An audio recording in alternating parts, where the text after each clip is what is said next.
Welcome to Surrounded by Sports, the podcast. I'm Kevin Perkins. Today, my guest is Gus Johnson. Thank you to Sideline Sports Bar for giving us this spot as Gus was in town. Yes. I'm happy to be back, man. I'm happy to be back. You love being back in Pensacola. I love it. I mean, it's the dream. It's the dream. We get the beach. We get everything I need here. Yeah, we would be outside, but there's a little cloud cover today, so we're going to do it here. We may do something a little bit outside for like an ad or something. But Gus is a Gulf Breeze native, Huntingdon College cornerback, ambassador. Gus has learned lessons from his family, his community, the teams he's been on, the coaches he's played with that have taught him to become a fine leader, athlete, student, man of faith. That's important to you? Huge to me. Right, and an upbeat guy who leads through example. And we're going to talk about that. We're going to talk about his family. We're going to talk about his faith. We're going to talk about Huntingdon College. We're going to talk about his experiences growing up in Gulf Breeze. And we're going to do all of that after this. You are watching Surrounded by Sports, the podcast hosted by Kevin Perkins. This show emphasizes how sports and life intersect while showcasing the Gulf Coast. And now, Surrounded by Sports. Welcome back. You are watching Surrounded by Sports, brought to you by Faust Builders, our first and very much appreciated sponsors. Sponsors are important, Gus. I'm sure they are. They allow me to get to where I want to go and do stuff, you know? That's good. Yeah. More on that later on in other episodes. You can find Surrounded by Sports on X, Instagram, Facebook, and TikTok, as well as YouTube and Spotify. Now let's get to you, Gus. Your personal development. You grow up in the Gulf Breeze area. Mm-hmm. Gulf Breeze is an area that very much invests in its youth. Yes. I mean, Gulf Breeze is usually it's really a small area and everybody knows everybody. And I think that was my big advantage, really, because I like to be outside a lot. Right. And also my mom, she was a hairdresser. Right. And so she would cut everybody's hair around Gulf Breeze. At that point in time. Yeah, and everybody knew me. Right. Because I'm my mom doing all this stuff. Right. So every time they went outside and saw me, oh, hey Gus, what's up, how you doing? Right. All that things. But Gulf Breeze is just like a close family, really. Just everybody in Gulf Breeze knows everybody. That's why I like to say a lot. Gulf Breeze, when you're in Gulf Breeze, everybody knows everybody. And that's like a huge advantage to me because I know everybody as well. So. Right. And you're also able, it's friendly faces. Oh yeah. All the time. Mm-hmm. Right. Now your mom she's switched over. She did. She's on this table she's somewhere. right here. Right. Jessie Mays. Yes. She is a realtor in the area. You can find her. Also, let's talk about your family a little bit now. Jessie transitions from a hairdresser to a realtor. She marries Johnny Mays. And you have a big family also. Oh. It was already sort of big. It was a couple more. It was just me and my two sisters to begin with, and then we added on two other, and then we added on another, which is my little brother Johnny, and it's been crazy from there. A bunch of people. Big family. Does that help you in like leadership? Oh yeah. I mean, for me, I've got to be a leader for my little brother. Yeah. And that just kind of helps me like practice my leadership at school as well. I mean, you got to start somewhere. So that's basically where I kind of started my leadership at, with was my little brher. And your sisters. And my sister, my little sister. Yeah. My older sister, Margo, she actually works here. Right. I guess you could say she was a leader to me, I guess you could mentor? say. Yeah, a mentor. There we go. Right. A mentor. Right, that's nice. And Eva also works here. Yes, she does. And she's kind of getting the lessons you learn in a work environment in that instead of in a sports environment, in a work environment. But the rest of your family all athletic. Yeah, I've got my stepbrother Ryan Mays. He played soccer here at Gulf Breeze High School. Right. My stepsister Bella Mays. She played volleyball. Right. She's pretty good. Right. Right. And then my older sister, Margo, she played soccer at Gulf Breeze High School. She was a goalie. Right, they went to state. She went to University of West Alabama for a little bit, but then she Right. decided to come home after COVID. Right. But Right. since then we get the little man. He's been doing everything. Johnny plays all sports. He's actually out here surfing right now. Surfing, Yeah. right. Oh, they have it's surf camp Yeah, this they got weekend surf on the camp. beach. Yeah. That's another thing about growing up in Gulf Breeze. Yeah. They have a surf I mean, camp. I did that. I Yeah. did that a while ago. It's a blast, right? It's so much fun. That helps you athletically too, right? Yeah, knowing how to surf. Yeah, I mean, it works on your balance a little bit. I mean, you need balance to be able to be an athlete. So, Right. Yeah. Right. Well, and that's another thing. I think sometimes people ask me, how is Gulf Breeze, Gulf Breeze before you, but also through your time there, has really come on the scene in baseball and football and all, especially with Bobby Clayton, Yeah. the rise of all the sports that started to happen, and basketball's kind of Yeah. taken a step forward too. Volleyball, obviously, national championship. Yeah, they get the teams. that's beach volleyball. Yeah. That's crazy. I know. Beach volleyball is crazy. That's insane. I Right. didn't even know we had a beach volleyball team. Right. So just recently, I was Right. like, what? And then they win the national title. Yeah. But my point is, kids in this area go outside. Oh yeah. Now, nowadays, they're all outside because I mean they just redid everything at in Gulf Breeze. The rec. Yeah, they got a new turf field. They got like a whole lap around Gulf Breeze. Right. So you see all these kids on their electric scooters, electric bikes, golf carts, just being Out, outside doing and stuff. stuff. And on the field too. I mean, I remember when that field first opened. I mean, I went out there and just there was no Right. room because everybody was out there. Right. But it was really cool to see all that. Well, you have older athletes wanting to work out on the turf. Oh, yeah. I mean, colleges there's a local college that wants to try to get in on some of it over there, because the turf is wonderful. Yeah. And let's transition though. Kids in the Gulf Breeze area, they like to go outside, the rec leagues, the fun leagues. But you get to high school, you start out, you're a multiple sport athlete. Mm-hmm. You played. I played my freshman year. I went from football, and then I decided, you know what, let's play some basketball. Right. I made the freshman basketball team, and then I played lacrosse. Right. And you did lacrosse for 2 years. I did. So I played lacrosse for 2 years, my freshman and my sophomore year. But I stopped playing basketball after my freshman year. I didn't really. I found out real quick I wasn't a hooper. Right. So I stopped then, and then going into my junior year, I was like, okay, I think it's time to focus on football more. So I just played football, and then I went over to running track to try to help my speed. Right. Once you decided to focus on football, then you even more so you zeroed in on being a DB. At one time you were playing both. Oh yeah, one time I was, I know my freshman year for sure I was playing receiver and DB. Right. But I learned pretty fast that, if you're not a receiver, well, I mean, they always say, you know what corners are. Corners are receivers that don't have any hands. And I was like, I don't like to go by that to this day. But Right. I mean, but you figured out the side of the ball for you was the defensive Yeah. side of the ball. Oh, and yeah. you zeroed in on Yeah. that because that would make you better. oh yeah, And I'm sure Clayton. yeah. I mean, they all agree with it. They're Right. the ones that kind of pushed me towards the Right. corner side, and I'm very grateful for that. I'm very grateful. Did somebody ask you to run track, or did you figure that on your own too? So Coach Clayton, when I was there, he always wanted us to do a spring sport just so we can stay active. Right. So we're not just sitting on the couch and doing nothing. 100%. So it was either weightlift, track, or baseball for some. I mean, most of the kids on the football team, they would play baseball, but I wasn't. Right. I get didn't play it. baseball. So Right. I mean, I actually did do a little bit of weightlifting for like a month or two, but I couldn't do it. I didn't really like it that much. I don't like doing the Olympic lifts too much. Right.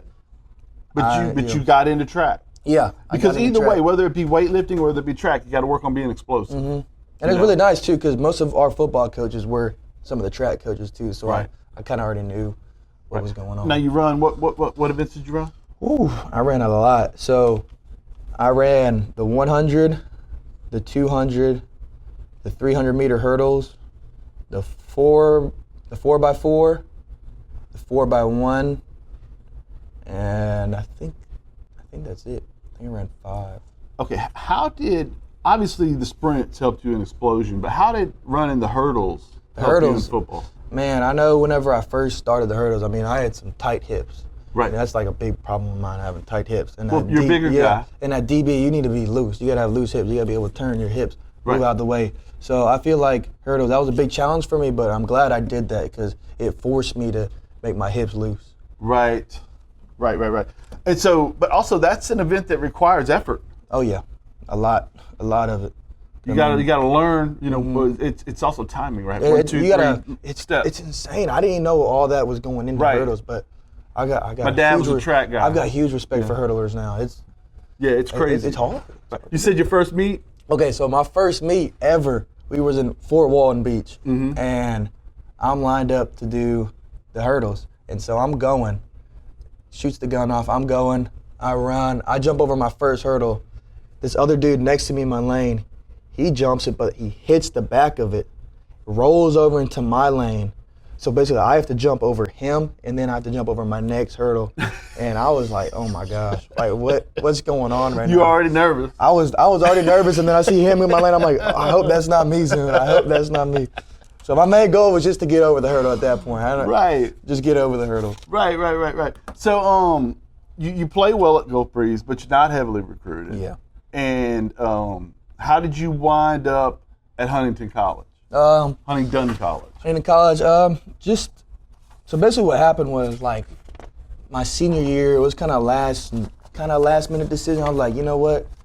I think I want to play some college football. And I told my stepdad, Mr. Johnny, that, and he was like, sweet, let's get this going. Because at that time he was doing the Marketable video, Sports. Marketable Sports. He was filming for all the Sidebar, I've worked with a lot of your family. I've worked with Margot, I've worked with Bella, I've worked with Eva, I've worked for Johnny, I've worked alongside, he's not in your family, but somebody else we're going to talk about in a minute. Keep going. But yeah, so he was so excited about that, and he helped me get out there because he connected me with Coach Wilson too. At the time, I didn't really know him. Coach Dave Wilson was working at Marketable Sports. At that time, I didn't know him too well, but they kind of helped me in that recruiting process. Right. So it was really big.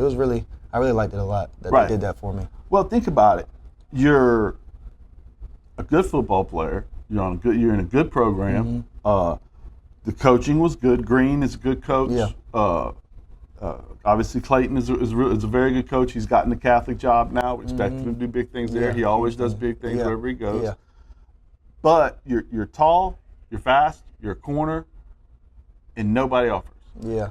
I wasn't always looking like this. I'm gonna be real with you. I wasn't always. You figured out the weight room. I unlocked a new goal, but I wasn't always fast. I wasn't always.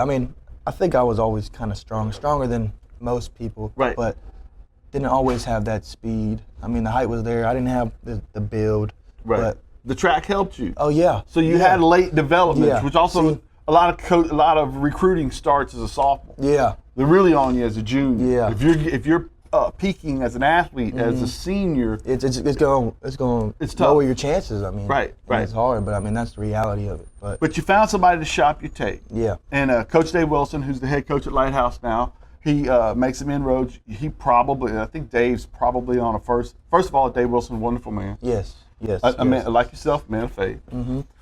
But also, I think he's on a first name basis with every coach in America. I'm sure he is. And he is like you too, in that Johnny's kind of like this too. When you guys walk in a room, people light up because you have a certain. People know you're not in a bad mood because I know Gus. Gus is in a bad mood. Yeah, never. Right. I can't be in a bad mood. Right. You just can't be in a bad mood. And Wilson has that same vibe, and it's a Pied Piper type thing, right? Follow me type thing. Yeah. I'm going to be happy. You be happy too.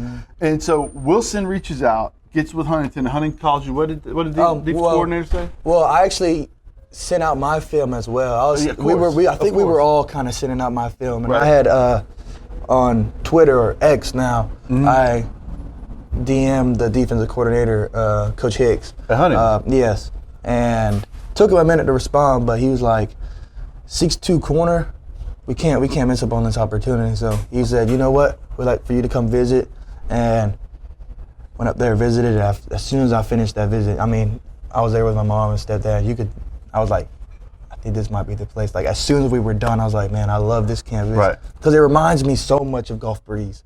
Small. Because it's small. Right. Everybody knows everybody. It's a little part of Montgomery. Yeah. Right. But everybody knows everybody, and that's like, I kind of like that. It's just like Gulf Breeze, and I love Gulf Breeze. Right. So perfect fit for me, really. And also, now you're Catholic, but and Huntingdon is a Methodist school, but there's also a faith-based there, which is something you were an FCA guy in high school, and so that transition was probably pretty easy as well. Yeah. But I know we have this Reverend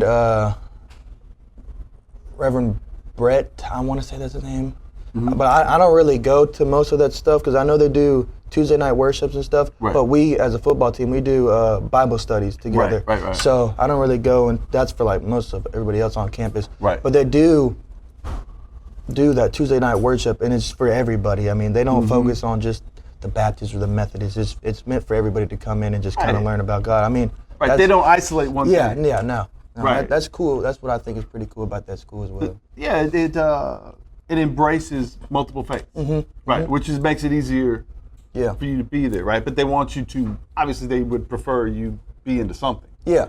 Right. Yeah. Right. Of course. Okay, so 6'2" corner, we can't miss out on that. It's interesting that you reached out through X. Yeah. And you got that shout back. That's what cool. That's what I was really taught in high school. Like, I mean, Twitter is the place to go. X is the place to go. Just throw it all your film. Just get it out there. Look online. Look what position coach. Look who's either recruiter in your area. Yeah. Or just ask your coaches too. I mean, your coaches will help most likely.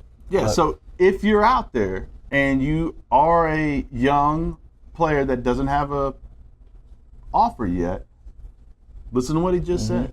You know, get out there. Put your film out there so people can know who you are, where you're from, and what you're good at. And I've seen a lot of, you're right about that too, because I've seen a lot on X of different position coaches recommending, hey, don't just show me the hit, show me the whole play. Don't just show me, you know, I need to see more than, and the fact is there's so much film out there. Like all of us, it's easy to go to one place and look at a lot easier than going. Right. And it's also, he DMs you, says I can't miss out on 6'2" guy. You go over there, you go with your family. How quickly, going back to your family, Jessie is your...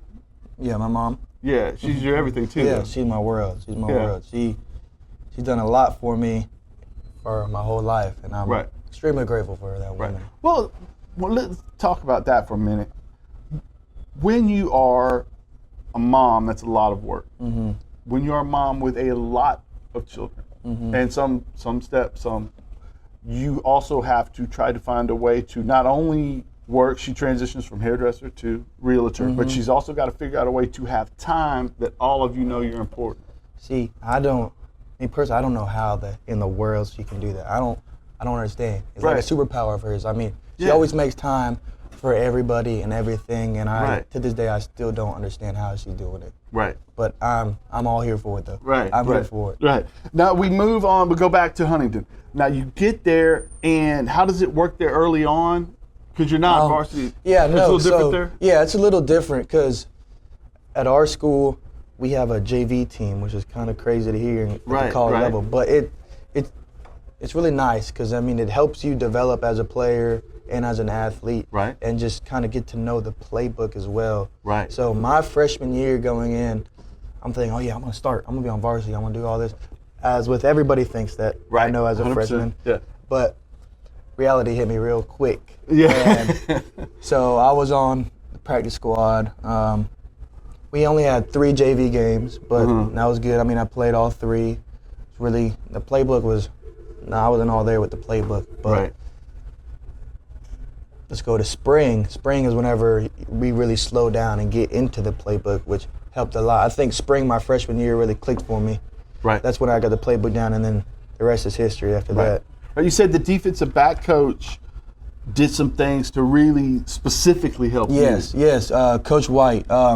Because whenever I came in as a freshman, we had a whole different defensive back coach. He was Zach Mallard. He went to Auburn as a GA, and he left, but I mean, I'm happy for him. And then we got Coach White in, and I remember like the first day he came in, he asked me to come in the office, and we sat down and talked, and he was like, Gus, you're gonna be my project. I was like, what project? He's like, yeah, we're gonna transform you, because I mean, all the coaches talk and stuff, and so he was like, one thing we're gonna try to focus on with you is your confidence, because my confidence wasn't all there. I mean, I'm a big dude, and I'm like, why am I playing like this if I look like this? Right, and, which I know I can play like that. And so that's one thing we worked on. We worked on my confidence, and some things that he did was like, we would do like some confidence drills, really, just to kind of help build up my confidence and do all these other things. And he actually made those drills for me, which was huge for me because I never had a coach do that. Really before. invested in you really like that. invested in me like that. But I'm really grateful for that, and now I think it's paying off. Paying off for everybody. Yeah. Right. Now you another thing you said when you were younger, which I think is really a neat lesson for people, is you observed the way the upperclassmen did things and you tried to make sure you mimic that. Yeah, I mean I'm sure all of the coaches, like at any level, they will tell you just watch what the older guys are doing, like watch what they're doing and pay attention to them. I mean, some people don't really listen to that, but I listen. I mean, I do as I'm told, and that's what I did.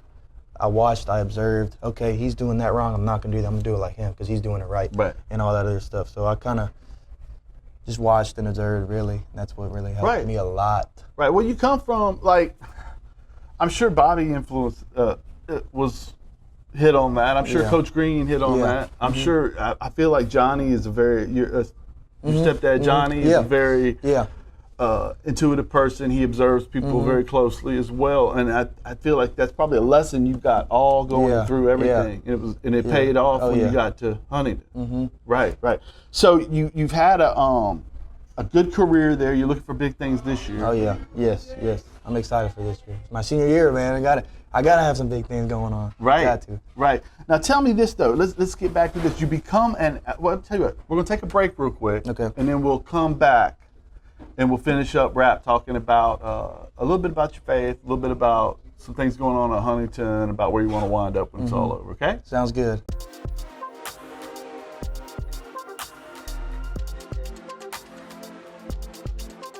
All right. Welcome back. This is Surrounded by Sports. That's Gus Johnson, a cornerback. Corner.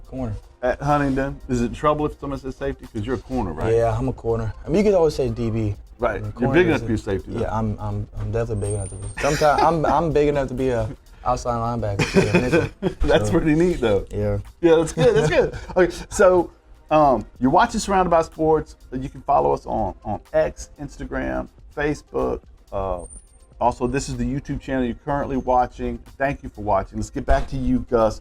Now, what does it entail? You've become an ambassador for Huntingdon College. Yes, I'm an ambassador now, and I remember I got that email. Me and my roommates, we all got the email at the same time saying we would like for you to become a Huntingdon ambassador, and I was like, ambassador? What does that mean? Right. The only thing I know about ambassadors is that they got the nice red coat. Yeah. And so I was reading a little bit about what they do and stuff, and it was pretty interesting. And I said, you know what, let's do it. Let's do it. Right. Yeah. Right. So, you get to represent the school at events. When people are new coming to campus, you get to represent the school and those things. Yeah, we have basically what we do as an ambassador is we're basically the face of Huntingdon College, really. Right. We're the first thing people see whenever they're coming to the school, really for events, like you were saying. Right. I mean, I know we do voting at our school. I mean, for the whole city, Montgomery, your district. Yeah, for that district. I mean, we do voting in our gym, so we're the first persons to be there to open the door for you or ask how you're doing. If you need anything, we got you. We'll direct you and stuff. And that's pretty cool to be kind of a part of that democratic process too, in a weird way, and see it from that, because not everybody gets to see it from that aspect. Most people have gone in and voted, but not worked there. That's pretty neat to be a part of that too. That's cool. Okay, so going back to, what are your plans when you get done? Okay, so my plan right now is to come back here and get my master's at West Florida. It's not set in stone yet, but that's the goal. That's what I'm shooting for. Right. But after all that's done, once I'm done with school and everything, I would definitely like to come back here to Gulf Breeze and just kind of put out what I've learned and try to really help everybody here. Because I mean, we've got a lot of athletes here, I feel like, but feel like they can become better. I mean, Gulf Breeze, we were known It's starting as, to do this. Yeah. Right. I mean, whenever I was in high school, we weren't too good at football or anything. Yeah. But I mean, I still love it. I still love Gulf Breeze. Right. And one thing I would love to do is help Gulf Breeze. And I want to put them on the map. Really, that's what I want to do. Right. Yeah. You want to kind of replicate what you feel like was a good growing up process, a good childhood, and a good teen years, and you want to help these people replicate that and enjoy this area as well. Yeah. Yeah, man. Let's get back to you feel like last episode I was talking to Chip Holster from Chip's Channel, and I was like, he's a self-made man in his own way, but it requires work. Yeah. And similar, right? Your family, your mother, Mr. Johnny, the Gulf Breeze community, Bobby, who Coach Turk now, all these people have bought into you. Yes. And that's made you a better guy. Yeah, it has. I mean, everybody you just mentioned plays a huge factor in my life. Huge factor. And I'm more than grateful for everything that's happened in my life. I mean, everything, all the hard things, all the good things, all the bad things. I mean, that's made me who I am to this day. And I'm extremely grateful for everybody. Right, but that's another big thing too, right? That's the thing that sports, especially a corner, something bad happens, you can't walk off the field. Yeah, you gotta have a quick memory or a forgetting memory. I mean, one bad play happens. Okay, it's in the past. Next play. Wait, that was one thing you were talking about. You said you had some confidence issues at one time. Yeah, I mean, and being a cornerback, that's tough to overcome. And as you overcome that, how much does that help you in the real world when you go? It has helped me a lot, actually. Like, I mean, now, like, whenever I walk in the room or anything, I know I can dominate. That's my mentality now, is just to dominate. Right. Dominate everything. That's what I've been taught at Huntingdon now, is to dominate everything. Right. And so now in the real world, I got to dominate. I got to be the man. And an obstacle isn't something to stop. In front of and back away. An obstacle is something to go through. Yeah. Right? You gotta run right through the brick wall, man. That's football and that's life. Yes. Absolutely. Gus, thank you very much for giving me your time, man. Of course. Appreciate you. Thank you so much. All right. Folks, this is Surrounded by Sports. That's Gus Johnson. I'm Kevin Perkins. Thank you to Sidelines for giving us a spot to record this in as Gus was in town. And thank you to Faust Builders for sponsoring this show. And thank you for watching. I hope you can watch this, or you may be listening to this on Spotify. Either way, we appreciate you. Thank you very much. Sweet. My man.